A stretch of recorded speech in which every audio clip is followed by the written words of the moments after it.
Tired of retros that go nowhere? Try retroteam.ai and turn talk into action instantly. So you are at the board and you have a stage, and stages are broken into four sections here, where it's the capture, the group, the vote, and the action. So in the capture stage, you would go in and add your comments. Pick if you want to be you or if you want to be anonymous, and you create your comment. So you go ahead and create a bunch of comments, and within this stage, at any point in time, you can also view it in a larger, more focused mode. You can also click on here that you're actually done, and everyone on the board and the team will actually see it.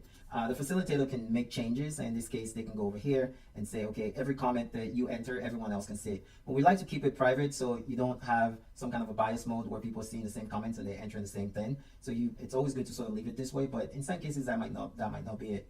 So that's the capture stage. And then you go to the next stage, which is a grouping stage. And in this case, you add a bunch of comments again.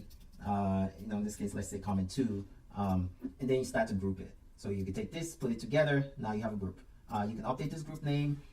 Call it comments, and now it has a name. You can expand it to see what the comments are. You can also edit it, each comment. You can delete the comment, or you can detach this comment, or detach the whole comment. So you can say, I'm going to detach everything. So they're all out, and they're all going to be detached. Now you go to the voting stage. Here you've been asked to pick how many votes you want. You get 20 max, so you could up this or bring it down a little bit, confirm it. You can always go in here and toggle to get the votes, or you can go back in there and update the votes as well, and that would update over there. In the group stage, you can also add tags.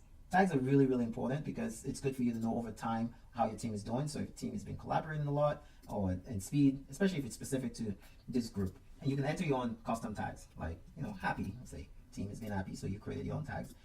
When you exit out of it, it saves it, and so you have a tag, and this tag is really good for the analytics over time. So back to the vote stage.